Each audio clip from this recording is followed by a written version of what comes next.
अस्सलाम वालेकुम जी। एक और वीडियो में आपके साथ हाज़िर है। सवालात की नशिस्त हमारी कंटिन्यू नहीं रह सकी काफ़ी अरसे से, उसे खुद ही इंटेंशनली मैंने होल्ड कर लिया था।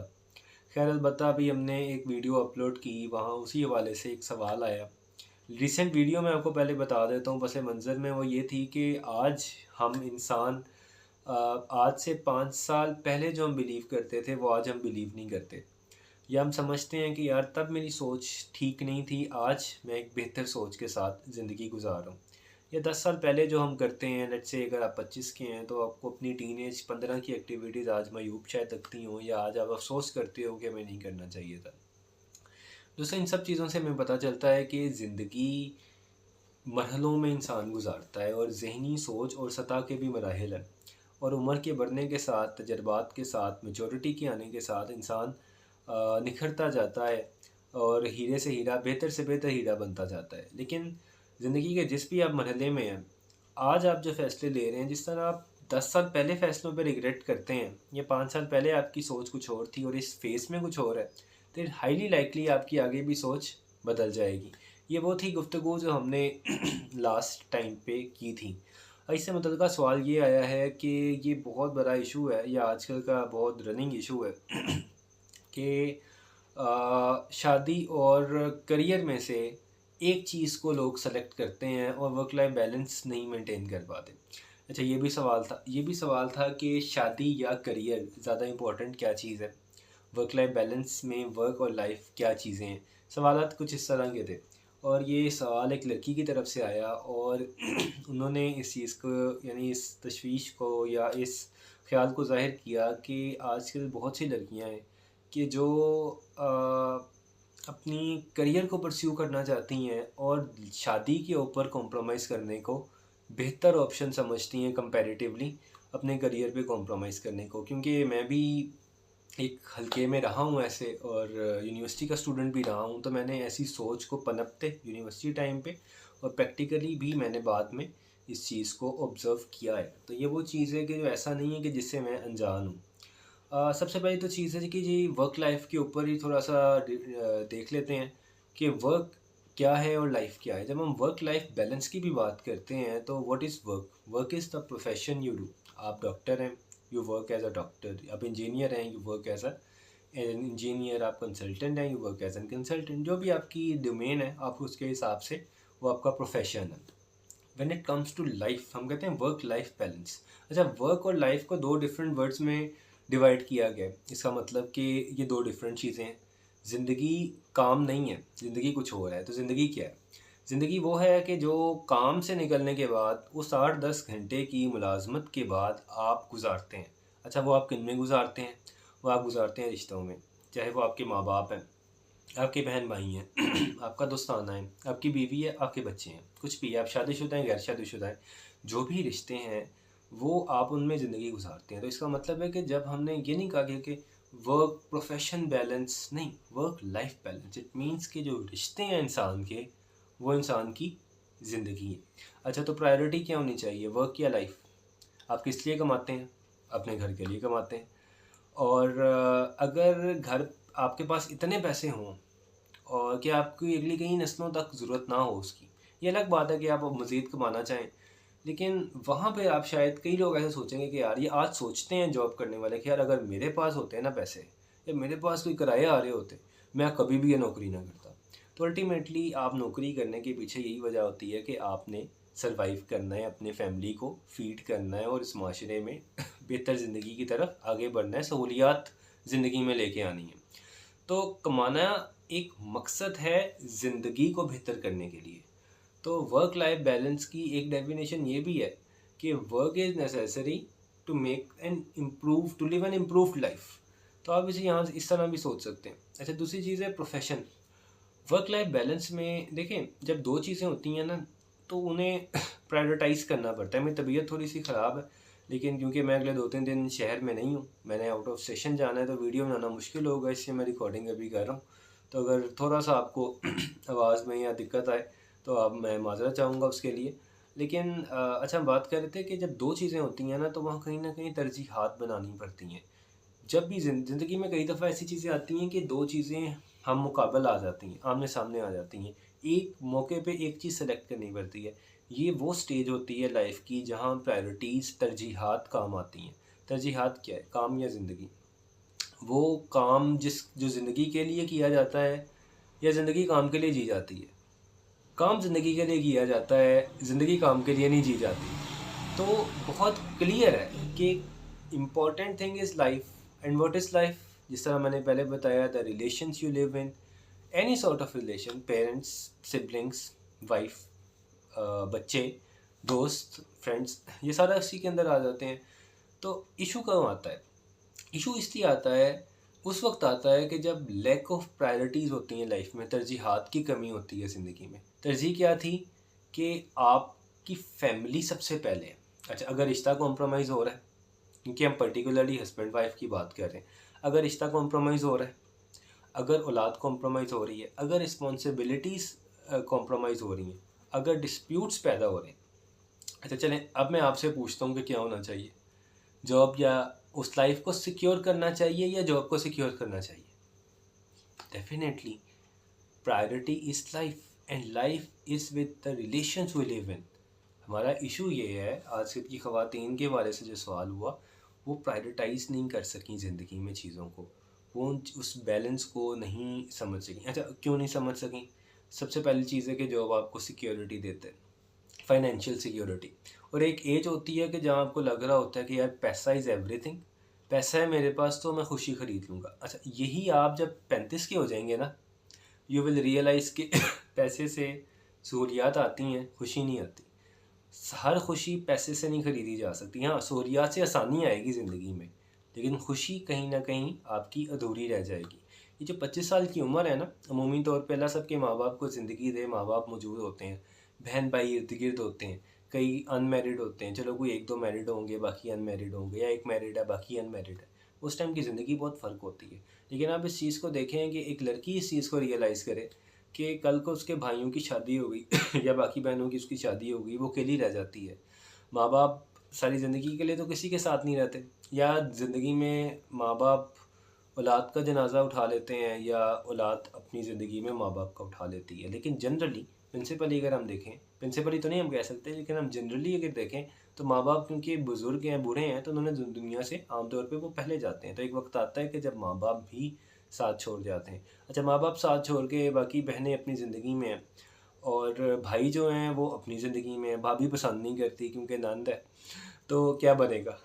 उस टाइम पे कौन होगा सिंपथाइज़ करने वाला? उस टाइम पे कौन होगा सोशल नीड्स को पूरा करने वाला? और इस चीज़ का भी हम इनकार नहीं कर सकते, उस औरत की अपनी भी फ़िज़िकल नीड्स हैं। पैसा फ़िज़िकल नीड्स तो पूरी नहीं करता, पैसा सिक्योरिटी तो प्रोवाइड नहीं करता।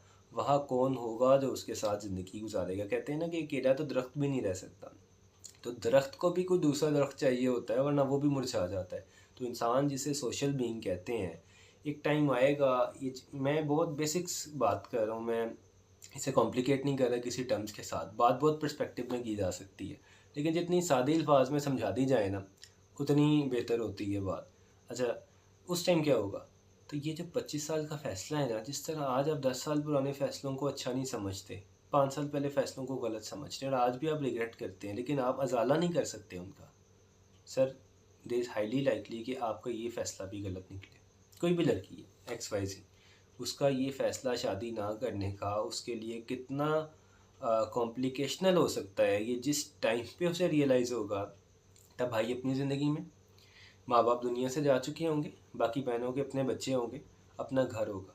जब वो देखेगी उन कपल को जाते हुए, एक फैमिली को जाते हुए, जब वो देखेगी कि इनकी एक वैल्यू है, क्योंकि ये फैमिली है और ये मुकम्मल है, और कहीं ना कहीं मैं अकेली रह गई हूँ, मैं अधूरी रह गई हूँ, मैं नामुकम्मल हूँ माशरे की नज़र में। अब अपनी ज़ात पे फ़ैसला ले सकते हैं, माशरे को तो नहीं बदल सकते, नॉर्म्स को तो नहीं बदल सकते, वैल्यूज़ को तो नहीं बदल सकते। तो ज़ाहिर बात है, इन सब चीज़ों को सामने रखते हुए ये चीज़ सोचनी चाहिए कि ये जो फ़ैसला है, ये आने वाली ज़िंदगी में किस तरह की कॉम्प्लिकेशंस लेकर आएगा।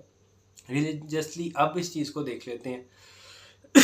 कुछ लोग आए, 2-3 या इस तरह अल्लाह के नबी के बाद, मफ़हूम बयान कर रहा हूँ एक वाक़े के तौर पे, जबकि ये सही हदीस है, अथेंटिक है, एग्जैक्ट वर्ड्स आप बाद में देख सकते हैं। मैं कोशिश करूँगा कि डिस्क्रिप्शन में रेफरेंस दे दूँ ताकि आपको वह हदीस जो है वहाँ से मिल जाए, आप ऑनलाइन सर्च कर लें। अच्छा, उसमें कुछ सहाबा आए नबी सल्लल्लाहु अलैहि वसल्लम से मिलने के लिए, उन्होंने दस्तक दी, आवाज़ दी, तो अल्लाह के नबी मौजूद नहीं थे। तो आपस में वो गुफ्तगू करने लग गए कि मैं तो सारी ज़िंदगी इबादत करूँगा और नमाज़ें पढ़ूँगा और ये सारी ज़िंदगी अल्लाह की राह में वक़्फ़ कर दूँगा, शादी नहीं करूँगा। ऐसे एक और साहबी ने कहा मैं सारी ज़िंदगी रोज़े रखूँगा, शादी नहीं करूँगा। ज़िम्मेदारियाँ, झंझट नज़र आ रही थी कि बंदा इसमें फँस जाता है, नहीं मैं तो अल्लाह की ज़िंदगी में एक राहिब वाली ज़िंदगी गुज़ार दूँगा कि अल्लाह की राह में अपनी ज़िंदगी को दान कर दूँगा। ऐसी बातें करते हुए वो चले गए, तो उम्मुल मोमिनीन में से कोई मौजूद थीं, तो उन्होंने ये बात सुन ली। तो अल्लाह के नबी जब तशरीफ़ लाए तो उन्होंने बताया कि इस तरह कुछ लोग आए थे, वो आपस में इस तरह की बातें करते थे। अल्लाह के नबी शदीद बरहम हो गए इस चीज़ के ऊपर। उन्होंने कहा उन लोगों को बुलाया जाए। सहाबा गए, पता किया गया, उन लोगों को बुलाया गया, तो अल्लाह के नबी ने उनसे पूछा क्या तुमने वाक़ई ये बातें की हैं? तो वो बड़े फ़ख्र से बता रहे थे कि अल्लाह के नबी हाँ, मैं तो सारी ज़िंदगी इबादत करना चाहता हूँ, मैं सारी ज़िंदगी रोज़े रखना चाहता हूँ, मैं अल्लाह की राह में ज़िंदगी वक़्फ़ कर देना चाहता हूँ। तो अल्लाह के नबी बरहम हो गए। तो आप सल्लल्लाहु अलैहि वसल्लम ने फरमाया, मफ़हूम मैं वाक़ई के तौर पे बयान कर रहा हूँ कि क्या तुम मेरे से ज़्यादा अल्लाह से डरते हो या अल्लाह से मेरे से ज़्यादा तक़वा रखते हो? तो वो ख़ामोश रहे। तो उन्होंने कहा मेरे से ज़्यादा तक़वा कौन रख सकता है? अल्लाह के नबी से ज़्यादा कौन तक़वा रख सकता था? और आप सल्लल्लाहु अलैहि वसल्लम ने फरमाया कि मैं काम भी करता हूँ, मैं अपने अज़वाज को भी वक़्त देता हूँ, मैं अपनी इबादत का भी वक़्त करता हूँ, मैंने रात के पहर भी रखे हुए हैं। तो मैं इबादत भी करता हूँ, आराम भी करता हूँ और दीगर मामलात भी अपने देखता हूँ। तो दुनिया से कट के जंगलात में जाके ज़िंदगी कोई ज़िंदगी नहीं है। अच्छा, बात करने का मकसद ये है कि उन्होंने किस चीज़ को चुना? बीवी को, औरत को, शादी को छोड़ के उन्होंने चुना अल्लाह की इबादत को।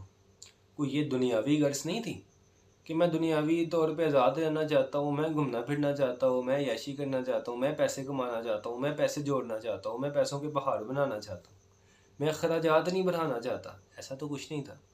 क्या था कि मैं अल्लाह की राह में, तो अल्लाह जो टॉप प्रायोरिटी है ज़िंदगी की, कि जिसकी इबादत के लिए इंसान को पैदा किया, इस्लाम ने ये चाल चलन नहीं दिया कि हम अपनी ज़िम्मेदारियों को छोड़ के और दुनिया से कट ऑफ होके इस तरह की ज़िंदगी गुजारें कि राहिबों वाली ज़िंदगी गुजारें कि बस अल्लाह और अल्लाह की इबादत और दुनिया के तमाम रिश्तों को तर्क कर दिया जाए। अच्छा, इसे एक और पर्सपेक्टिव में भी कभी मैं बात करूँगा इस पर, लेकिन अभी इस पर्सपेक्टिव पे रहते हैं जिसमें बात करें। उन्होंने शादी के एवज़ अल्लाह को चुना और इबादत को चुना, तो अल्लाह के नबी ने इस चीज़ को पसंद नहीं किया और ये भी अल्फाज आते हैं कि निकाह मेरी सुन्नत है, जिसने इसे तर्क किया मेरा उससे कोई ताल्लुक़ नहीं। तो अल्लाह के नबी ला ताल्लुक़ी का इज़हार करें, और उलमाए कराम कहते हैं कि जहाँ अल्लाह के नबी शदीद बरहमी का इज़हार करें, शदीद अफ़सोस या गम व गुस्से का इज़हार करें, तो वहाँ वो ला ताल्लुक़ी का इज़हार करते हैं। तो अल्लाह के नबी ने कहा मेरा उस शख़्स से कोई ताल्लुक़ नहीं जो निकाह को तर्क करे, क्योंकि निकाह अल्लाह के नबी की सुन्नत है। तो लोग ये भी पूछते हैं जी फ़र्ज़ है, लाज़िम है, यार अल्लाह के नबी ने तरगीब दी, अल्लाह के नबी ने नापसंद फरमाया, अल्लाह के नबी ने ऐसे शख्स से ला ताल्लुक़ी का इज़हार किया है जो कि अल्लाह के लिए इबादत में मशगूल रहने के लिए कर रहा था, दुनियावी ज़रूरत नहीं थी। कि तो क्या हम इबादत की गर्ज से करते हैं? हम क्या करना चाहते हैं? हम किस चीज़ से कर रहे हैं? कमाने के लिए, और वो कमाना जो एक औरत के ऊपर फ़र्ज़ भी इस्लाम में नहीं है। वो अपने शौक़ से कमा रही है, इस्लाम ने उसे बाउंड नहीं किया। पहले उसकी बाप की ज़िम्मेदारी है और बाद में उसके शौहर की ज़िम्मेदारी है। बाप फ़ौत हो जाता है तो बड़ा भाई जो है वो उसका कफ़ील होगा, या जो भी उसका कफ़ील बनता है उसकी ज़िम्मेदारी है। तो अल्लाह ने औरत को कफ़ालत में दिया है कि इसकी ज़िम्मेदारी मर्द उठाएगा, मर्द रिस्पॉन्सिबल है, और ये कोई औरत मातहत नहीं है, ये तो औरत का हक़ है कि वो तकाज़ा कर सकती है। इस चीज़ पे भी कभी बात करेंगे कि किस तरह औरत का हक़ जो उसे निकाह में मिलता है कि वो नान नफ़क़ा तलब कर सकती है, उसे किस कदर मायूब बना दिया गया और औरत को एक अलग सिमत में ज़िंदगी में चलाने की कोशिश की जा रही है, और वो चल भी पड़ी है, जो कि उसकी सिमत नहीं थी दर हकीकत। तो अल्लाह के नबी ने इस चीज़ को पसंद नहीं किया। मैं समझता हूँ जिस शख्स में ईमान है ना, जो दिन क़यामत को रुसवाई से बचना चाहता है, जब अल्लाह के नबी ने बरहमी और लाताल्लुक़ी का इज़हार किया है, तो वो कहेगा कि यार मैं सारी ज़िंदगी ये काम नहीं करूँगा, मैं सारी ज़िंदगी ये काम नहीं करूँगा। इस्लाम में नमाज़ पढ़ते हुए मर्द के टखने के नीचे चादर का लटकना मायूब है और मना किया गया इस चीज़ से। तो हज़रत अबू बकर सिद्दीक़ रज़ी अल्लाह ताला अन्हु से एक मरतबा ऐसा हो गया, तो उन्हें जब पता चला कि अल्लाह के नबी ने तो इसके ऊपर वईद सुनाई है, तो जब अल्लाह के नबी को पता चला कि अबू बकर से ऐसा हुआ, तो उन्होंने कहा आप उनमें से नहीं, क्योंकि वो तकब्बुर की अलामत थी। तो अच्छा, तो क्या हज़रत अबू बकर ने सारी ज़िंदगी बाद में उस अमल को किया? नहीं। एक चीज़ पे वईद थी, अल्लाह के नबी ने वाज़ेह भी किया कि अबू बकर आप उनमें से नहीं है जिनके ऊपर वईद है, लेकिन फिर भी हज़रत अबू बकर रज़ी अल्लाह ताला अन्हु ने वो इस्तिस्ना उन्हें मिल गया था कि वो उनमें से नहीं है, लेकिन फिर भी क्या सारी ज़िंदगी उनसे वो दोबारा अमल हुआ? उन्होंने मेक श्योर किया कि वो गलती नहीं। तो ये ईमान की निशानी है कि जहाँ नबी सल्लल्लाहु अलैहि वसल्लम की यानी कि मिज़ाज नबी के ख़िलाफ़ चीज़ चली जाए, वहाँ हमें उसे बाज़ आ जाना चाहिए। अगर शादी छोड़ने का जो अमल है और वो बेमकसद है, वहाँ तो इबादत थी सहाबी की कि इबादत करना चाहता हूँ, फिर भी अल्लाह के नबी ने पसंद नहीं किया, तो आप तो या मैं अगर शादी का इरादा तर्क करके बैठा हुआ हूँ, तो मैं तो इबादत नहीं करना चाहता, मैं तो दुनिया में उस ज़िम्मेदारियों से भाग रहा हूँ। अच्छा, वो ज़िम्मेदारियों से भाग रहे थे कि अल्लाह की इबादत करेंगे, मैं ज़िम्मेदारियों से भाग रहा हूँ कि मैं दुनिया को जीऊँ, मैं पैसे कमाऊँ और दुनिया में तरह तरह के फ़ैशन करूँ और घूमता फिरूँ। मुख्तसर ज़िंदगी है, 60-70 साल हैं 25 साल आप गुजार चुके हैं, क्योंकि मैं 25 साल के लोगों से एड्रेस कर रहा हूँ, चाहे मर्द हैं चाहे ख़वातीन हैं। ख़वातीन के हवाले से इसलिए एड्रेस कर रहा हूँ क्योंकि उनमें ये बहुत ज़्यादा है, हो चुका है, उनके जहन साजी इस तरह की कर दी गई है, ये वेस्टर्न इन्फ्लुएंस और उनका अपना जहन इस तरह का बन चुका है कि वो शादियों को डिले करती हैं। आप देखें, शादी की एज 27-28 तो आम है लड़कियों की। आप कभी 24 साल की लड़की से बाप पूछता है, वो कहता है नहीं है, कहती है नहीं, अभी मैं अपना करियर बिल्ड करना है, अभी मैं प्रोफेशनली ग्रो करना है, अभी मैं ये करना चाहती हूँ, अभी मैं वो करना चाहती हूँ। अच्छा, वो सारे शौक़ रख रही है सिवाय शादी के, क्यों? वो डिले कर रही है। मैं ऐसी भी ख़वातीन को जानता हूँ कि जिन्होंने का इरादा था कि हमने बीएस के बाद आगे नहीं पढ़ना, ठीक है? तो बीएस के बाद आगे नहीं पढ़ना, बहुत हो गया जी, बस ये डिग्री मेरे लिए काफ़ी है। अच्छा, घर गईं, 4 दिन बैठीं, कोई इर्द-गिर्द की आंटियाँ, मासियाँ, फ़लाँ, उन्होंने कहा कि आप इसकी शादी क्यों नहीं कर देते? इसकी शादी की उम्र आखिरी है, फ़लाँ लड़का है, वो रिश्ता ढूँढ रहे हैं, बात करें ते कुड़ियां दी छेती शादी कर देनी चाहिए, ऐ ते उम्र है, उम्र लंघ जाए तो रिश्ते नहीं मिलते। इस तरह की बातें शुरू हो गई। उन्होंने मास्टर शुरू कर दिया। साथ ही उनके अंदर पहला जो एडमिशन था, चाहे वो फॉल का था, चाहे वो स्प्रिंग का था, जहाँ उन्हें मिला उन्होंने कहा मैं तो भी आगे पढ़ना है, मेरे तो प्लान्स ही हैं, मैं तो बाहर जाना है पढ़ने के लिए, मैं तो पीएचडी भी करनी है। अच्छा, ये सारा कुछ कब हुआ? जब अब वो शादी से भाग रही हैं। तो ये चीज़ें होती हैं, और मैंने, क्योंकि मैं खुद भी यूनिवर्सिटी के साथ मुंसलिक रहा हूँ, मैं खुद भी कॉर्पोरेट में जॉब की है, लड़कियों के साथ काम भी किया है, मैं इन चीज़ों को समझता हूँ, मैंने इन चीज़ें को अपने करीब से देखी हैं। तो दोस्तों मैंने वाज़ेह कर दिया कि अल्लाह के नबी को ये चीज़ पसंद नहीं, चाहे मर्द निकाह का इनकार करे, चाहे औरत करे, और इसमें जल्दी बेहतरी है, और इसे ताख़ीर भी इसकी नापसंदीदा है। बिल्कुल इनकार तो बहुत आगे की चीज़ है, इसमें ताख़ीर भी नापसंदीदा है। तो ये ज़हन साज़ी जो हुई माशरे में, ये पेरेंटिंग का बहुत बड़ा रोल था कि इसे कहीं न कहीं कंट्रोल किया जाता, लेकिन अनफॉर्चुनेटली माशरे का इन्फ्लुएंस इतना स्ट्रॉन्ग रहा, और ये जनरेशन जो कि सोशल मीडिया के हत्थे चल गई, उसमें जिस तरह से ज़हन साज़ियाँ की गई हैं, वो अल-अमान वल हफ़ीज़, अल्लाह हर किसी के ईमान की हिफाजत फरमाए, वहाँ से ज़हन साज़ियाँ इस तरह की हुई। तो मेरी तो ये राय यही रहेगी कि अपने दीन को समझें, अपनी ज़िंदगी को समझें।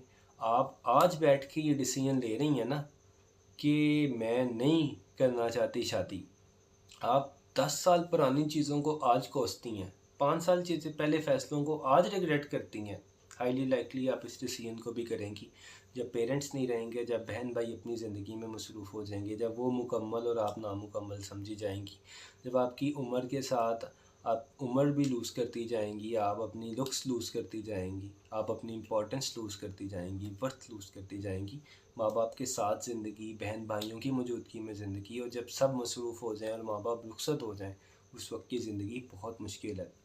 ये चीज़ भी मैं वाज़ेह कर दूँ कि अगर मैं, या कोई लड़का लेट से 26-27 साल का है, ठीक है, अब वो 27 साल का लड़का है, अब वो 32 साल का हो गया है, 27 साल की उम्र में वो कमाता है लेट से 1 लाख, अब वो 32 साल का है तो वो 3-4 लाख कमाता है। सर, ये वो माशरा है कि जहाँ उस 32 साल के लड़के को कोई 23 साल की कुंवारी लड़की मिल जाएगी, क्योंकि वो वेल सेटल है। और ये वो माशरा है कि जहाँ 27 साल का लड़का अगर कम कमाता है, चले लाख तो फिर डिसेंट है, कुछ कोई 40-50 हज़ार कमाता है, कम कमाता है आज के दौर के हिसाब से, तो उसे लड़की नहीं मिलेगी। 32 साल वाले को मिल जानी है कंवारी लड़की 23 साल की, और 27 साल वाले को नहीं मिलनी कि वो कमाता नहीं है। तो मर्द की सिलेक्शन इस माशरे में उसकी तनख्वाह के साथ की जाती है, औरत की सिलेक्शन उसकी खूबसूरती और उसकी उम्र के साथ है। हम इस चीज़ को माने या ना माने। 32 साल की लड़की मैनेजर भी है ना, तो जब 28 साल के लड़के का रिश्ता आएगा कि बात होगी कहीं कि अब उसकी शादी का इरादा बना है या अब उसे समझ आई है कि शादी भी ज़रूरी है, तो उसे भी वो 2.5 साल का लड़का नहीं मिलेगा, चाहे वो मैनेजर हो। लड़का हमेशा अपने से छोटी लड़की ही पसंद करता है उम्र में। हमें नफ्सियात, फ़िज़िकैलिटी, बायोलॉजी, इन चीज़ों को भी साथ साथ देखना है कि मर्द की तनख्वाह बढ़ने के साथ साथ चाहे उम्र बढ़ भी जाए उसका स्कोप बढ़ता चला जाता है। और औरत उम्र बढ़ने के साथ जो जो अपने मेयार से नीचे आती जाती है, अपनी पीकेज लूज़ करती जाती है, उसकी जो उसके लिए वैकेंसीज़ हैं या उसके लिए जो अपॉर्चुनिटीज़ हैं वो कम होती चली जाती हैं। तो लड़के का एक अपॉर्चुनिटीज़ बढ़ रही हैं, वो सिलेक्शन बढ़ रहा है, करेक्ट, बढ़ रही हैं सिलेक्शंस, ज़्यादा लड़कियों की ऑफ़र्स है उसके पास, जबकि एक लड़की के पास एज के बढ़ने के साथ साथ ही अपॉर्चुनिटीज़ कम होने लग जाती हैं। और मैं कई ऐसी ख़वातीन देखी हैं कि जिन्हें 35 साल के राउंड अबाउट ये रियलाइज़ होता है कि अब मुझे शादी कर लेनी चाहिए, तो उन्हें कवारा लड़का ही नहीं मिल रहा होता, क्योंकि लड़के भी 30 तक बुक हो जाते हैं। लड़कों में ये वायरस अभी नहीं आया कि हमने शादी करनी ही नहीं है, लेकिन लड़कियां, क्योंकि उन्हें ज़िंदगी इस तरह की दिखा दी गई है कि ये मातहत है, जुल्म की ज़िंदगी है। कभी इस हवाले से भी ज़रूर बात करेंगे कि इस्तेहसाल की क्या क्या सूरतें हैं हमारे माशरे में जो जेन्युइन है, जिनके ऊपर हमें काम करने की ज़रूरत है। बहसीयत मर्द हमें इम्प्रूव होने की ज़रूरत है। तो कभी उसके ऊपर भी ज़रूर बात करेंगे, लेकिन ये ऐसी चीज़ नहीं है कि जिसके ऊपर ज़िंदगी का इतना बड़ा फ़ैसला जो है उसे रद्द किया जा सके। तो ये सारी चीज़ें हैं जी।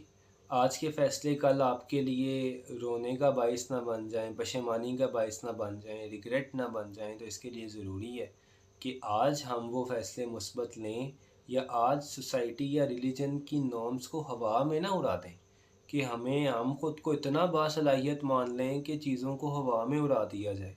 तो इस चीज़ को समझना चाहिए। उम्मीद करता हूँ वीडियो आपके लिए अच्छी रही होगी। काफ़ी लंबी हो गई, आप सुन लेंगे तो सुन ली होगी अगर आप मेरे के अल्फाज सुन रहे हैं तो, ये अब तो एंड आ गया। तो आपके लिए ज़रूर ये वीडियो अच्छी रही होगी। कभी कोई सजेशन हो किसी टॉपिक पे आप बात चाहें कि मैं करूं, तो आप कमेंट्स कर सकते हैं, अपने इश्यूज़ एड्रेस कर सकते हैं। हमारा कॉन्टैक्ट अभी हमने नहीं अपना बनाया कि जहाँ कॉन्टैक्ट के थ्रू हम काउंसलिंग करें, लेकिन आने वाले वक्त में वो भी इंशाल्लाह करेंगे। तब तक के लिए इजाज़त दें। अल्लाह निगहबान।